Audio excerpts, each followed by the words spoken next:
Hi guys, quick rambling update video here. So I'll crack on and let you know what's been going off in the pile of chaos. Spawn, they're pretty much nearly done. Just got a few bits and bobs of fine detail to do on them. Word bearers for Martin McNeil, they'll be finished. Should be middle of next week, so I'll be taking them down at some point. I'm going to go down to his store and drop them off for him in person. Then I'll swap Beast and Nurgle for where Spawn is now. They'll be getting done. Fire Raptor needs green stuff in. I need to crack on with that. That's really needs doing. And then I can start painting my Knight and my Fire Raptor together. Space Wolves, I've just got them 5 more Wolfen to do. Crom to stick on his base with Thunder Wolf and do a couple of Lone Wolf. Excuse me, still need to do them Death Company. They're going to get cracked on with at some point, but I'm in no rush because I'm not going to be playing my Blood Angels for a while, I don't think. I'm just going to probably finish them off, get a couple of Baal Predators maybe, and another Storm Raven and do it Death Company. And I'm going to leave them alone and not play them until next Codex comes out, I don't think, because I'm playing my Space Wolves at the minute and they're playing a lot better and I'm winning with them. Then in here I've got all my Word Bearers. I've got 2 Conversion Beamers, 2 Close Combat Power Fists and a Plasma Cannon for my Contemptor, and also over there, if you can see him, Corferin. So they're all nearly clean and they're going to be built. In here they've all been cleaned again. They're all me Ashen Circle, my big massive blobber Ashen Circle and my other Contemptor. And then I've got a few resin tactical bodies. So they'll be built up with the Betrayal of Calf stuff and cracked on with. So yeah, plenty on still. Also, question for you guys, doing competitions, the competition where I run, Max Koronek, what winner for that, Blood Angel. He hasn't got back to me and I can't find where I can message him on his YouTube channel. So, how long would you leave it before you actually redid the competition? Just a quick question and wanted to know your thoughts on it, guys. So yeah. Drop a comment below and let me know what you think on that front with competitions and how long you'd leave it. So yeah, I want to give him to somebody, but how long would you wait before you redid the competition? So drop a comment below and let me know. Also, this guy's done pretty much, so he's going to be giving away 100 subscribers when I get there eventually. That'd be alright for spinning models round, turntables, 2 uses in one. That might be a good idea, that. Yeah, so yeah, that'll be 100 subscribers giveaway. And then the only other thing is Alpha Legion. Has anybody done Alpha Legion? If they have, what colours did they use to get that metallic blue? I've heard Tamiya clears, 50-50 blue, 50-50 green, sprayed over through airbrush over a silver base coat, Runefang steel base coat, or maybe a 75% blue to 25% green, something like that. So yeah, if anybody's painted Alpha Legion before,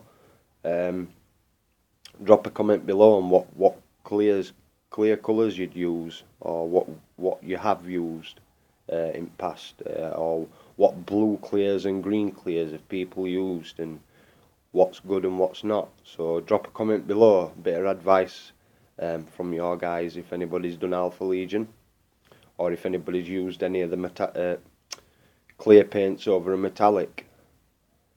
Yeah, and then what else? Deathwatch, yeah, I did use them in the game today. Excuse me. And they played quite well. me bike guy. He did quite well. Really nice model. So yeah, I'll be doing Gene Steele one out of this book next. And you playing a game of 40k with them.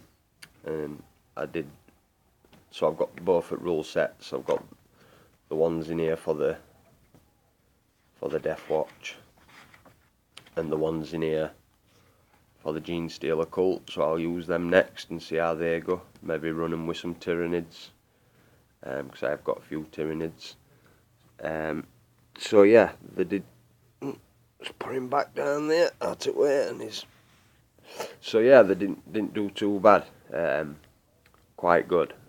So yeah, I want to probably play him a few more times. Maybe just do some kill team games with him. Finish the first mission up for the campaign. I'm going to be doing second one soon. There'll be a Death Watch roll call video tomorrow. Maybe a couple. We'll see. I've got some of the building side done, but I ain't done the video yet. Yeah. So, and other things. 40k. The overpoweredness of certain codexes and certain units. What's your views on it, guys? I know a few people have been getting despondent in games and quitting after a couple of turns, and I'm trying to get my things out, and I'm not even getting chance to run my close combat units out, me flyers and things. When I brought them in and dropped them into Rover to bring them out, people are quitting because things are not going their way and things like that. But I don't quit unless there's no way back. Unless there's no way back, and I'm losing by a lot of kill points, or a lot of somebody's holding lots of objectives, and they've got a lot of tactical objectives what they're piling up, and there's no way of me winning that many back in one or two turns. I might concede, but not quit. Definitely not quit. 40k is a learning curve at the end of the day, and you've got to learn your army and learn your book and learn what units are best for you, what units to put up against other units in other armies you're facing. And it's really tactical in that respect, on what units you're going to take to combat other units. And if people take flyers, what are you going to run to combat that? Or are you going to use close combat or shooting, and depending on what army you're playing and what you're facing and things like that. So yeah, views on the balancedness of 40k. What do y'all think? What do y'all think could balance it? Or what do you think GW would have to do to make it balance? Or do you even think they want to balance it? Do you think they want to keep it like this?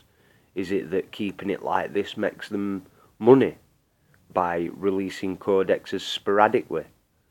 And when it transitions from one edition to next, you get codexes what haven't got an update, or they're not going to get an update, or they had an update at start of, like, say, maybe 6th edition, and then when 7th edition come along, some codexes were getting updates, were more tailored to 7th edition, and the other codexes what were brought out at start of 6th edition got left behind, and things like that. And where do you go to, or how do you combat your codex being slightly underpowered than somebody else's? How would you do a list tailored to excuse me, the more powerful codexes and things? What are your views on that, guys? Yeah, leave comments below. I'd like to get your thoughts on it, and if you're a person what runs a codex, what's not as strong as others, what mindset do you use to tailor your lists, or what's your thought process before you start writing a list and things like that. Do you use the units what you know are good at your codex, and what do you add to it to bring your codex up to that level of the powerful codexes, or can you never get to that? Do you always lose against them powerful codexes? So yeah, guys, what games have you had where things like that have happened, and what your views are? I'd like to know what you think about things like that. Like certain codexes, like D weapons, not a lot of. I mean, there's some codexes what have more D weapons than others, and will we ever start to see a level playing field, or will we never see a level playing field? Will it always? My thoughts are it will always be unbalanced, and the reason it will always be unbalanced is because they don't bring the codexes out at the same time. There's gaps in between each codex, from one codex to your next codex, and then also there's a gap from when you get the update and another person gets the update. And because of that, that's always, in my view, is that will always make 40k unbalanced, because codexes will never be released all at the same time, because it's not in GW's interest to bring them all out at the same time.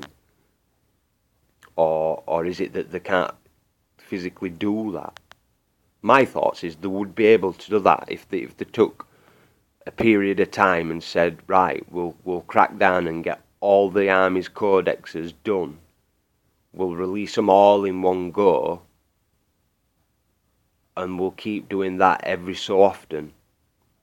Go so long where we don't have an update because we've all had them, and then wait a while, and then we all get another update again. Or at least have like a few months where all the codexes come out over a quick succession, so we get codex until everybody's had their update, and then we wait a while, and then they do it again. I think that way that would balance it out a bit more.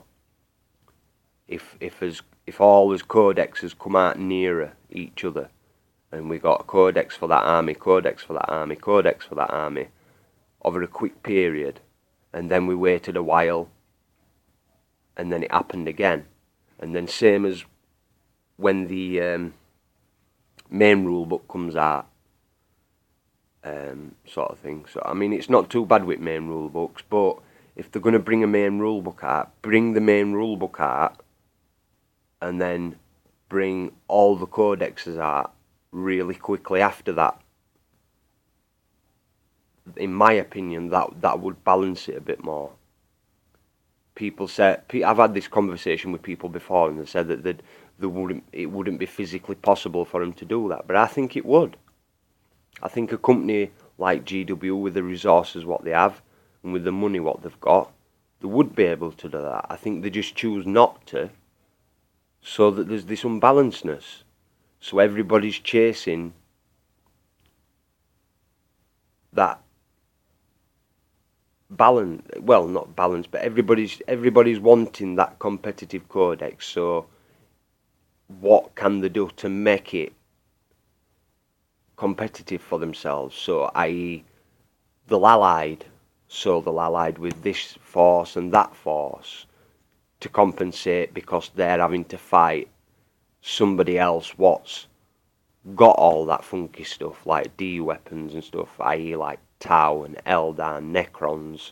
They're probably 3 powerfulest codexes out at minute, and everybody else is a bit lacklustered.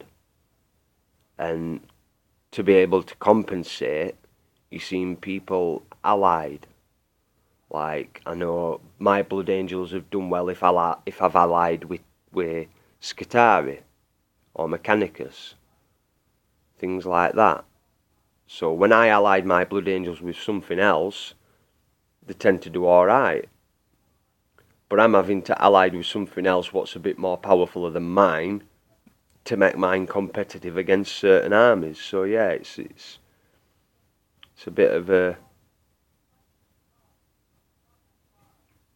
debate. I know we all have this debate about it, and you always hear it online, and everybody does videos about it. And I could probably go and search 1,000,001 videos that's gone on about this thing, but I thought I'd do a bit of a ramble and rant about it myself on my channel and get your guys' thoughts, ask what my subscribers think. So yeah, I'll put that out to your guys. Leave comments below. Let me know what you think. So yeah, guys, comments below on all the things that I've brought up in this little bit of a rant and ramble update. And I'll catch you in the next one, guys. Cheers.